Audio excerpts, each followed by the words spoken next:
Can you really learn Mandarin through listening and reading alone? What is comprehensible input and how do you get enough of it? And how do speaking, writing, grammar and flashcards fit in?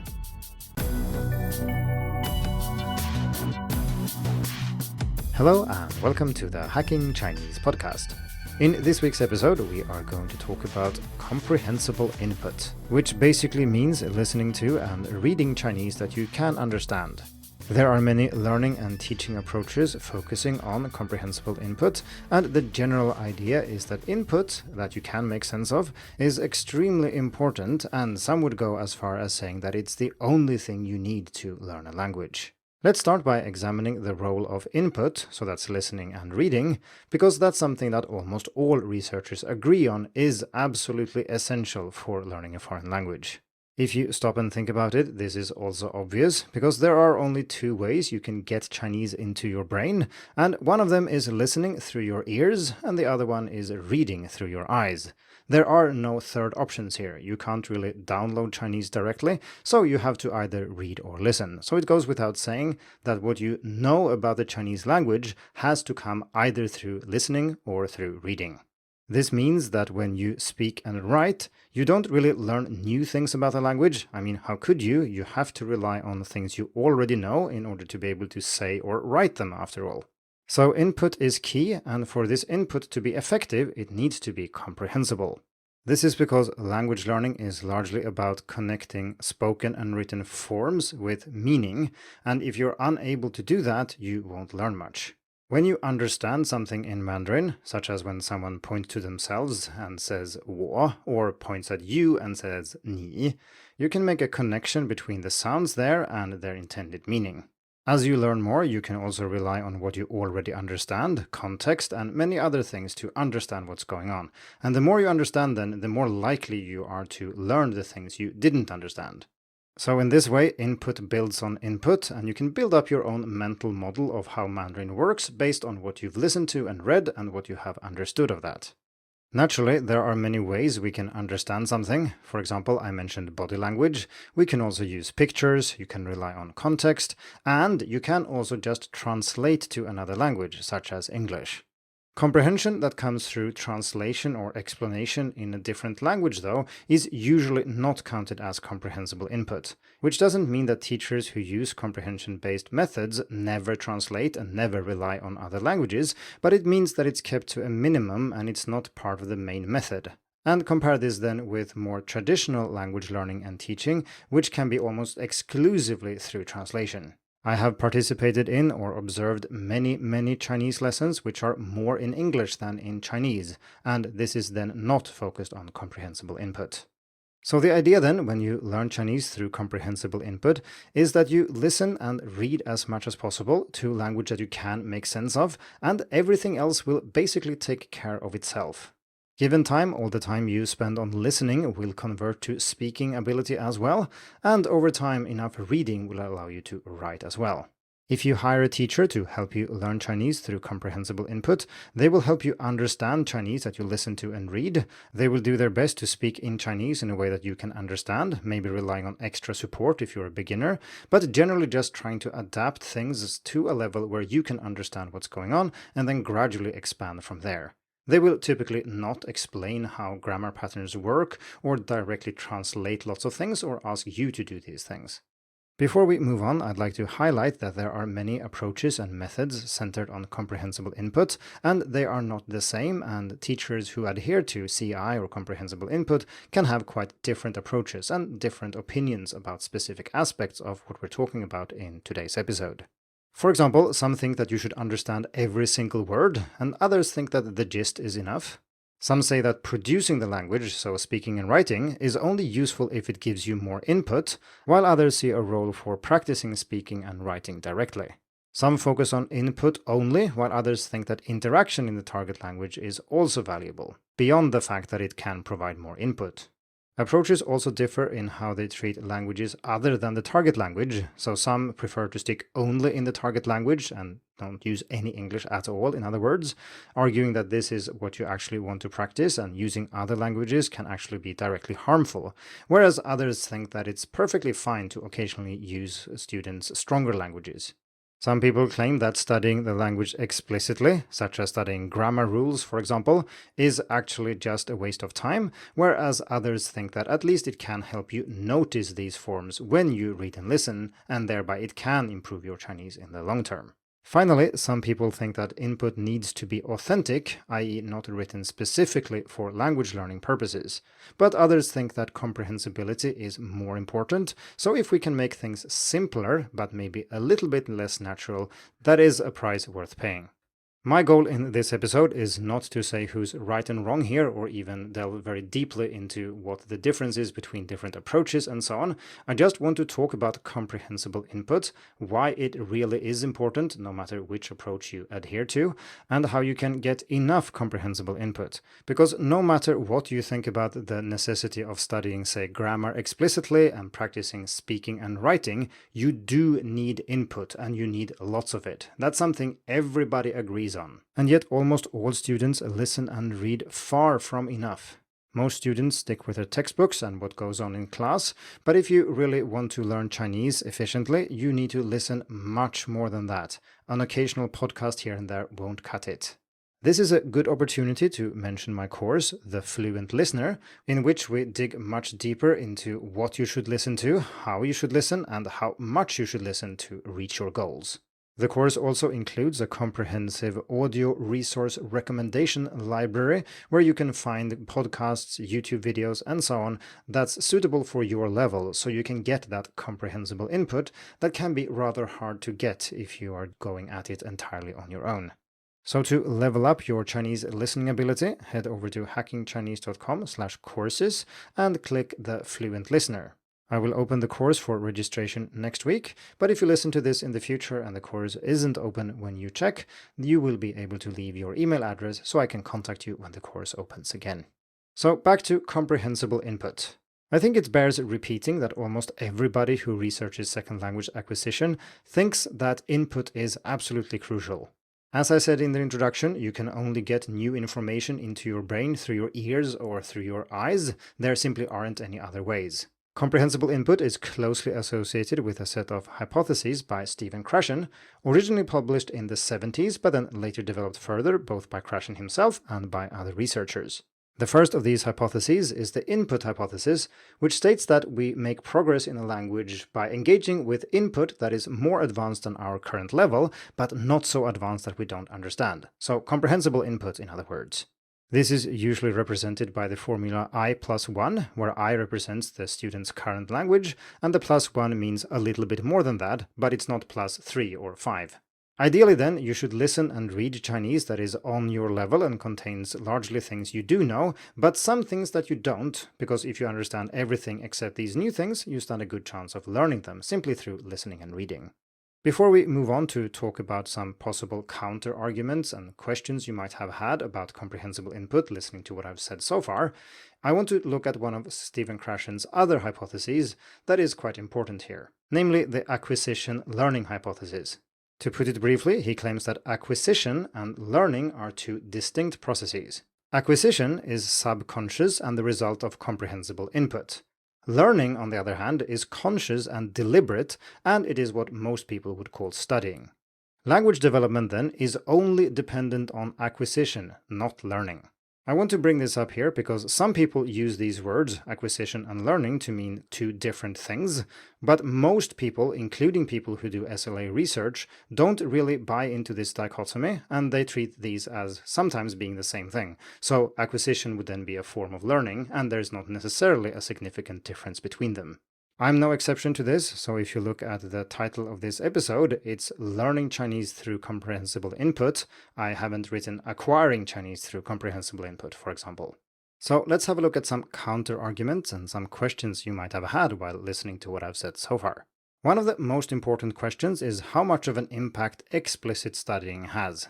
If we look at how people learn and teach Chinese, both inside and outside classrooms around the world, it seems that most people are convinced that explicit studying is very effective, because this is, after all, what most people do. You study grammar patterns in your book, you read about how le works, and you read up on how, say, the third tone is supposed to be pronounced, and then you hope that this has some effect on your actual ability to use Chinese. If we go all in with the comprehensible input, this is just wrong. None of these things actually matter at all, beyond the fact that some of them might bring you into contact with more listening and reading, and that in itself will help. But reading about these things in English or having a teacher explain them to you has zero impact. This question is a little bit thorny and hard to explain briefly here in this podcast episode, but in general, based on my fairly extensive reading of SLA research, it seems that most researchers are agreed that explicit learning of, for example, grammar has a fairly limited impact on your ability to speak and write and to understand spoken and written Chinese. This doesn't mean that everybody thinks it's useless, but it does mean that they think that it's much less useful than most students and teachers think. According to most research, we simply don't learn grammar by studying grammar rules in a textbook. According to some, see for example Van Patten 2014, the rules for grammar that our brains rely on when using language for real in communicative situations are not even remotely similar to the kinds of rules that are written in textbooks, and so it follows that studying one, the textbook, will not help you acquire the other, which can then only be accessed through comprehensible input.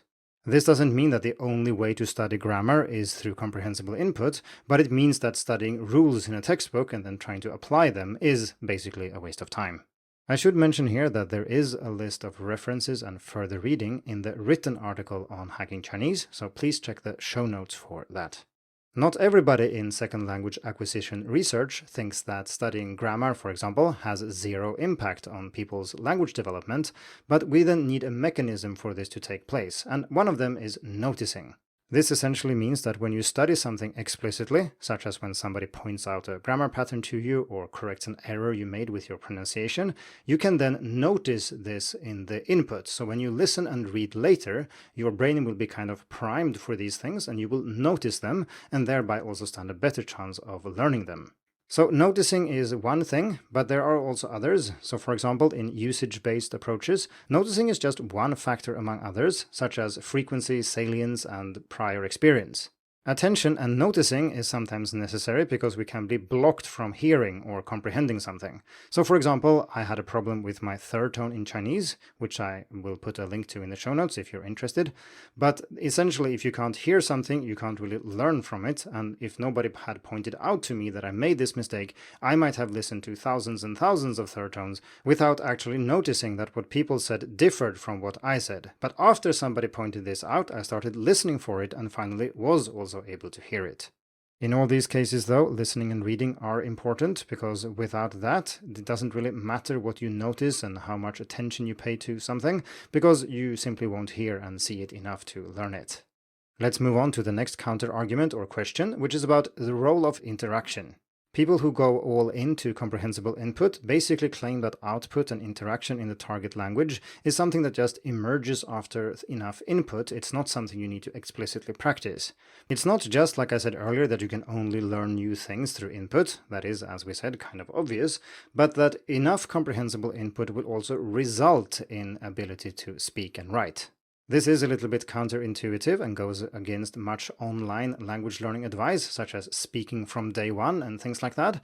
Although I think the reason that many online polyglots and so on stress the importance of speaking from day one isn't because they don't think comprehensible input is important, but because language learning in institutions, usually in school, is very passive and not very communicative. So you can study Spanish for 6 years and still not be able to use the language effectively. But this is not because you've been exposed to too much comprehensible input in your Spanish class. It's probably because you learned Spanish through English or your teacher spent all the time explaining how Spanish works. If you had Spanish lessons entirely in Spanish, where the teacher did their best to present things in an interesting way in Spanish that you could comprehend, I'm sure you would have learned quite a lot of Spanish in 6 years. But most of us didn't go to language classes that were like that. So don't take the online speak from day one as a sign that comprehensible input is not important. I think it's more fair to see it as a reaction to institutional language learning. In my opinion, input is far more important than output, and practicing output without having the necessary input first is, I think, a little bit of a waste of time. Still, I think it's kind of obvious that there is a skill component to speaking and writing that you can't get just through reading and listening.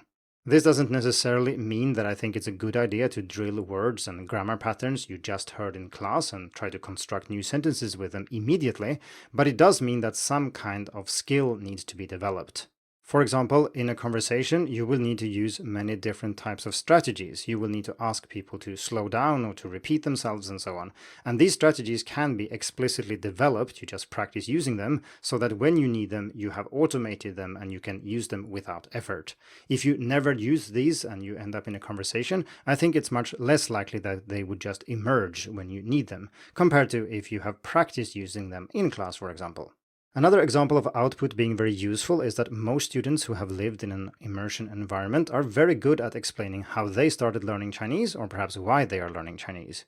This isn't because they have listened to hundreds of other students talk about why they are learning Chinese, that's usually not the case, but rather because they have simply practiced doing this many times. They have gotten the question, why are you learning Chinese, or how did you start learning Chinese, so many times, and they have talked about it so much that they are simply better at talking about that than anything else.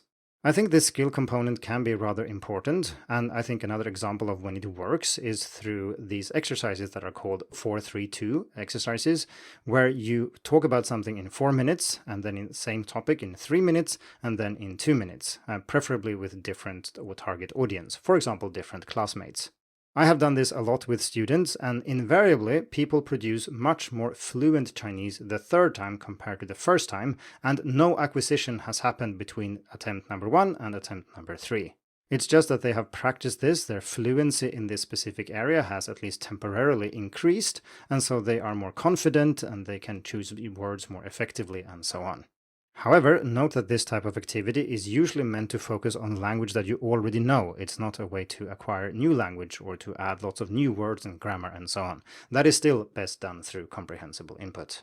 Another great way of practicing fluency is through word games, where you describe a word without saying that word and other people are supposed to guess what word you're describing. And I've put some links in the show notes for more about fluency in Chinese.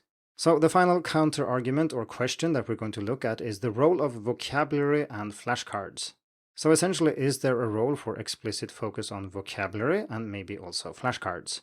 So while most people who focus on comprehensible input think that explicit focus on grammar is not very useful, vocabulary is a different thing.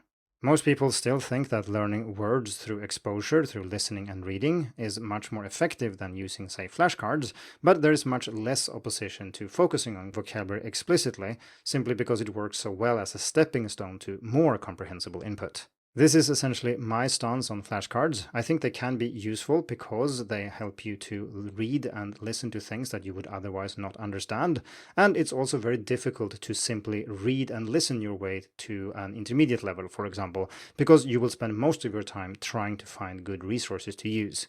Naturally, for listening specifically, I've helped a lot in courses like the Fluent Listener, but I still think that doing this without studying vocabulary explicitly at all is very hard and not perhaps very efficient. Flashcards can be great, they are easy to integrate with other things you're doing, you can spread them out over the day, and so, and they are very efficient. They allow you to study a lot of vocabulary in a very short amount of time.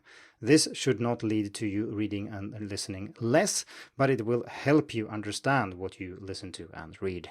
The role of flashcards is something that I've covered in a mini-series already, so I'll put links to those articles in the show notes. So it's time to draw a conclusion and wrap up this episode. I think that input is king, but it is not everything. I think that mostly good has come out of Krashen's input hypothesis, and we need this focus on the target language, and we need comprehensible input to learn. I also strongly support the general emphasis on meaning-focused learning, as opposed to form-focused learning, where we study, say, how things are written and how they are pronounced, what the characters look like, and what signifies a specific grammar pattern, and so on. Most students and teachers spend way too much time learning about Chinese in English, and I've met people who have had this type of teacher and studied in this way for years, and they simply can't communicate in Chinese. Whereas if you meet someone who has largely done comprehensible input or focused on communication in Chinese from day one, they will have come so much further. If you aren't listening and reading a lot, you should start doing so, and this is true almost regardless of what your end goal is. Although, of course, if you want to focus on the spoken language first over the written language, that's perfectly fine, but I'm saying that you should focus much more on input than you are. If you're interested in listening specifically, you should check out the Fluent Listener, and I put a link to that course in the show notes as well. If you want to be able to use the Chinese you learn through listening and reading sooner rather than later, I also think it pays off to focus on communicative practice in Chinese. So this involves communicative strategies, actually using Chinese to speak and write with real people, and so on. Your ability to use the language to understand and to communicate successfully is not only about having absorbed information through input, it's also to a large extent about how quick, automated, and confident you are at retrieving that information and using it in real time. Fluency, in other words, and fluency comes through practice. Thank you for tuning in to the Hacking Chinese podcast. If you like this episode, please share it. More information and inspiration about learning and teaching Chinese can be found at hackingchinese.com. See you in the next episode, and until then, good luck with your studies.